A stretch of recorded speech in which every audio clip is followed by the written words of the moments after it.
You can scroll through the whole world in under a minute. War, scandal, productivity hacks, tragedies, memes. Your thumb moves, your brain lights up, and a few seconds later, you barely remember any of it. You know so much about what's happening, but somehow it all feels strangely empty. A French thinker, Jean Baudrillard, had a brutal explanation for this feeling. He said, "We live in a world where there is more and more information and less meaning.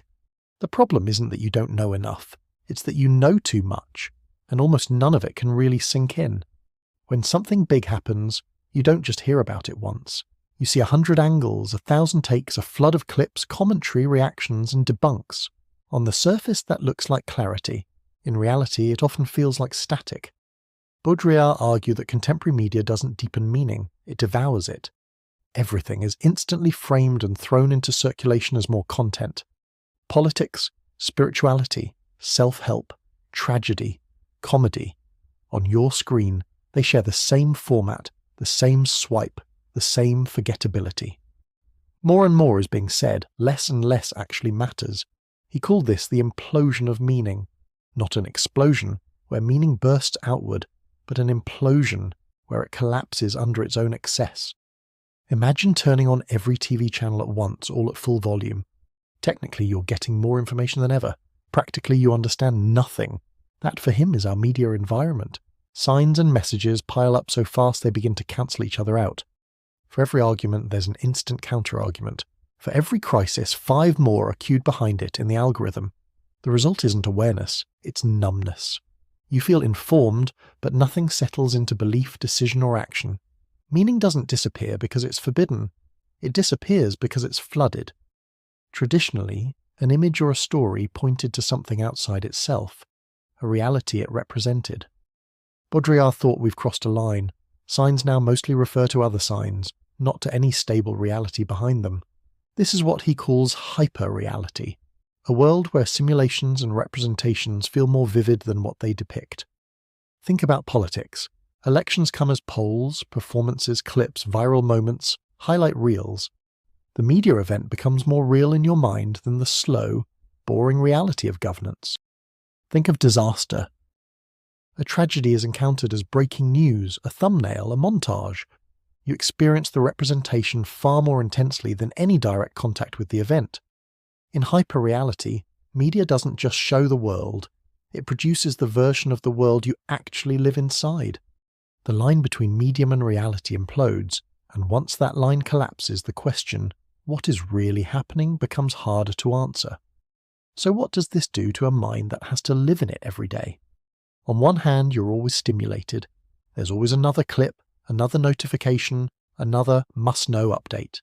On the other hand, you rarely feel moved in a way that lasts.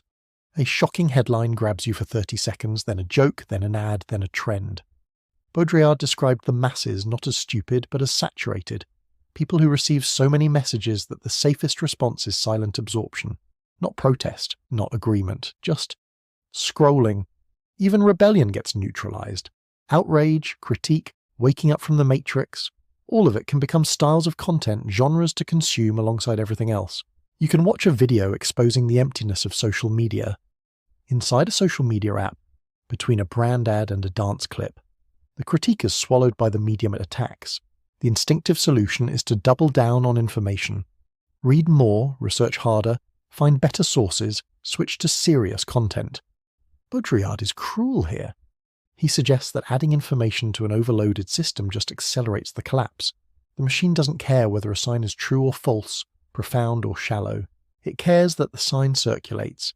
Even philosophy, even this video, can become just another item in the stream. Another thought you agree with, and then forget. So what can you do with this diagnosis without turning it into another self-help hack? Maybe the first step is not more information, but friction. Moments where an idea is allowed to resist the scroll. Choosing one text, one book, or even one video, and sitting with it slowly instead of sampling 50 in an hour. Letting a single disturbing or beautiful idea follow you through the day, instead of instantly drowning it in more content.